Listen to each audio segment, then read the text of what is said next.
Hey everyone, it's Coach Matt over here, Primal Athlete Training Center, www.primalatc.com. And what I'm doing today is I'm answering a question that was left on the YouTube video that I did. I believe it was regarding strength training or specific versus general strength and what athletes should be working on. And basically the person in a simple one-line question asked, what do I think of Anatoli Bondarchuk's training? Dr. Bondarchuk, as you may have heard the name before, he is sort of a legend in the sport of track and field, and I'm just trying to silence my phone here, especially in the hammer throw. Bondarchuk is sort of like the John Wooden of track and field and of the throws, where what John Wooden was to UCLA basketball, winning all the championships and the record that he had and what he was able to do with his athletes could be easily equated to what Bondarchuk did with his athletes. And Anatoli Bondarchuk is, for all intents and purposes, really someone who I've modeled a lot of my training after, and I completely agree with what he says. I could spend all day talking about him, but basically the thing that I agree most with, and I agree with everything, but the thing that I sort of put into my training is what Bondarchuk said about what he called the transfer of training, which basically can be explained in this little 2-minute video, will probably turn into a 10-minute video, of using exercises that have a high carryover that transfer very well into what you do for your event. So for example, for a shot putter to get better at throwing the shot, they should throw the shot. For a hammer thrower to get better at throwing the hammer, they should throw the hammer. For a wrestler to get better at wrestling, they need to wrestle. For a baseball player to get better at swinging the bat, they need to swing the bat.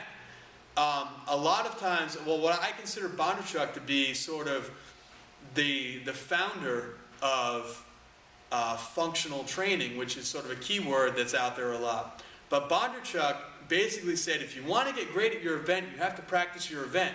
You have to do movements, you have to do exercises that greatly carry over into your event. So for example, in the shot put, if you throw a 16-pound shot put, well, in order to train that, you throw the 16-pound shot, but you should also train the 14-pound shot to add speed. You should train with an 18-pound shot to add more strength in that movement. You need to increase the weight a little bit, still trying to stay with the same velocity. So you don't want to change too much.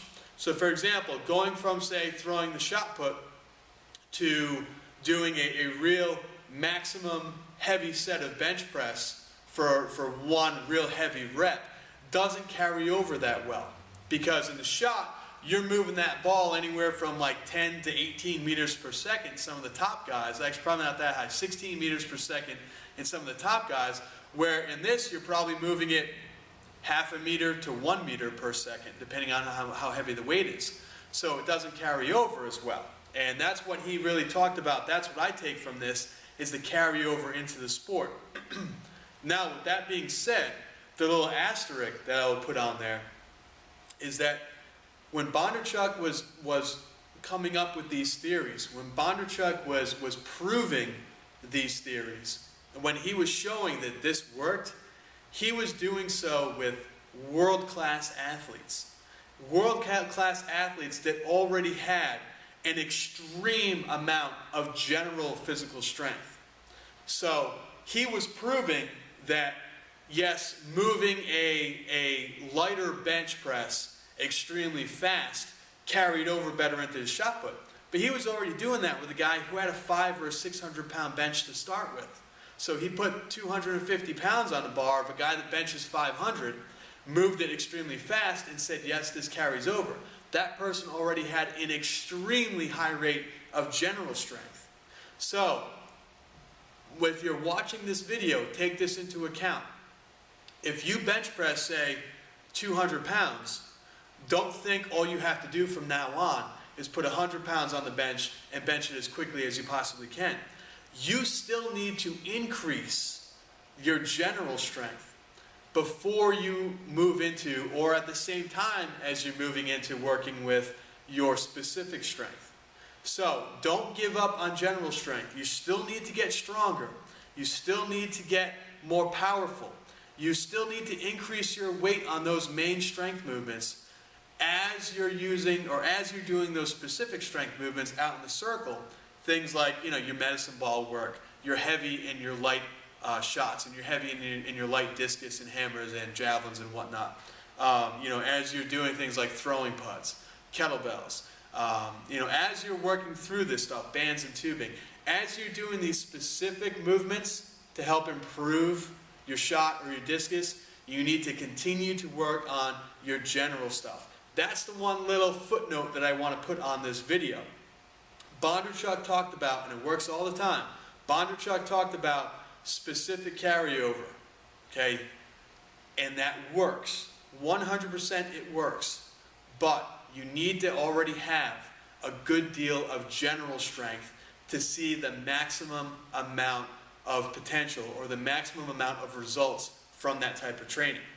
The other thing that I agree with Bondarchuk is, with the transfer of training, is that there is sort of a point of diminishing returns with throwers. So for example, if he had a guy who could squat 750 pounds and only had a 14-inch vertical, say that guy could throw the shot 65 feet. So you've got a 65-foot shot putter, can squat 750, but only can vertical leap, what I'd say, 14 inches or something like that. What he proved was it's more of a benefit to increase the weakness, to get that 14-inch box jump or 14-inch vertical leap to a 20-inch vertical leap. That is going to do the most benefit for that thrower than getting that 750-pound squat to a 760-pound squat. There's a point where you are strong enough to throw, and you need to increase the other weaknesses. So I put this up on the board a few weeks ago, and if you scroll through my channel, you can find this. There are different parts to being a good thrower. Things that are trained in the weight room, things that are trained outside of the circle. Your strength, your speed, your vertical leap, your explosion, your flexibility, all that stuff. If you have a lot of things that are really good and a lot of things that are really not good, if you have an extremely great squat, an extremely great clean, but you can't vertical leap, or you're not flexible, or you're not quick, you're not explosive, by improving your explosiveness while continue to keep your strength high, or by increasing your strength while continuing to keep your explosiveness high, whatever your weakness is, increasing the weakness is going to have a much bigger benefit for you than trying to make these small increases in your strengths. I 100% agree with Bondarchuk when he said that, and he has proven it. Now, once again, he proved it with athletes that were already, on a scale of 1 to 10, these guys were already 9.5 and above. What you need to do is figure out where your strengths are and where your weaknesses are. Now, none of those comparatively are going to be a 9.5 or above. You might have a great squat and not so great of a vertical leap. So you're going to increase your vertical leap, but you're also going to increase your squat, or your bench, or your flexibility, or your foot speed, or your explosiveness, whatever it might be. You cannot, at this stage of the game, for the people that I make these videos for, the high school athletes, the high school coaches, the guys who are in college that might not have great coaching in college, masters athletes that are just getting into it after 20 or 30 years off from college or from high school. You need to continue to increase your general strength. The same as what I just talked about. General strength has to keep going up as you do these specific movements. So don't read Bondarchuk, don't study Bondarchuk or Yesis or any of the other guys who were sort of Bondarchuk's people in that time period and studied under him and learned from him. Unless you are extremely high-ranking, high-level squat, we're talking a 700-pound squat, don't forget about increasing your strengths. So increase your weaknesses, concentrate on your weaknesses, but you still have to concentrate and work on the strengths as well. That's what I take from Bondarchuk. That's my beliefs after having reading, transfer of training, and having read up articles and watched the interviews and all that other stuff. That's what I take from it as a throws coach and as a strength coach that works with a lot of different sports other than throwing. If you really want to check it out, read his stuff.